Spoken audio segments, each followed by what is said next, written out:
छोटे से उत्तर दीजिए आप। उदाहरण के तौर पर ओपीएस रेवड़ी है कि नहीं? एकदम रेवड़ी टाइप की है। रेवड़ी है ओपीएस? एकदम है। पक्का सर? पक्का।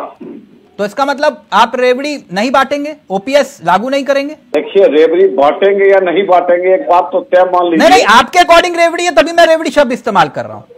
देखिए, कोई भी ऐसा चीज जो अतिरिक्त लाभ देता है, चाहे वो जिस भी सरकार के माध्यम से आया हुआ हो, हम उसको रेवड़ी कहते हैं। जो आप बांटते हैं वो रेवड़ी की श्रेणी में नहीं आता, ओपीएस रेवड़ी की श्रेणी में आता है। एक बार मैं बता रहा हूं सर, सुन लीजिए। नहीं, जो आप कर्जे उद्योगपतियों के माफ करते हैं वो रेवड़ी में नहीं आता, लेकिन सरकारी कर्मचारी अगर अपनी पुरानी पेंशन मांगे तो वो रेवड़ी में आता है। आपको एक बात आप देखिए, उद्योगपति और कर्मचारी को बार बार आप तुलना करते हैं।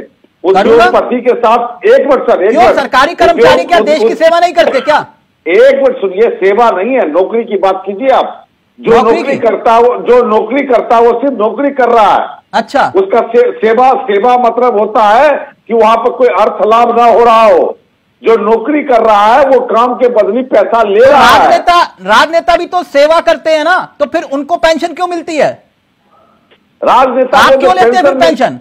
आपको एक राजनेता सुनिए, एक राजनेता के करीब जाइएगा। हाँ। तो जब उसके घर पर हजारों लोग चाय पीने के लिए आते हैं, जब वो रिटायर हो जाता है तो उसके बावजूद एक मिनट भाई साहब, एक मिनट सुनिए, आप जो राजनेता रहेगा ना उसके दृष्टिकोण से समझने की आवश्यकता है। आप सेवा कर रहे हैं, जनसेवा कहेंगे। देखिए नहीं, और जो अग्निवीर है आप, वो जनसेवा नहीं है, वो तो बॉर्डर पर जाकर लड़ेगा, उसकी पेंशन का फिर क्या?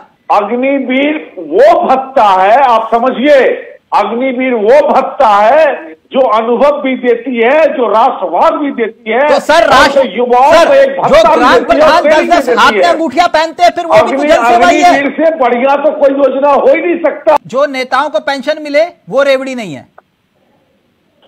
चावला साहब, आप एक नेता के घर पे जाके देखिए, 1000 कप चाय जब पिलाने पड़ते हैं ना चावला साहब, संजय जी, जो लोग जाते हैं आप उनको 1 कप चाय तो पिलाओगे।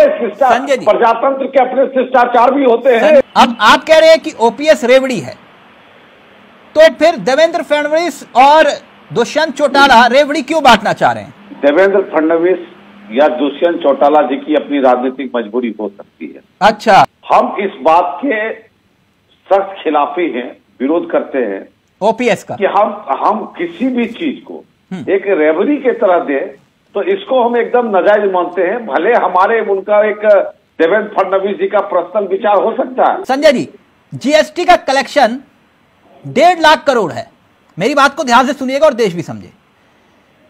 जीएसटी का कलेक्शन 1.5 लाख करोड़ है हर महीने, और उनमें से 64% योगदान जो गरीब है, 64% जो गरीब है, जीएसटी कलेक्शन जिस पर आप इतराते हैं सब लोग, 64% गरीब योगदान कर रहा है उसमें।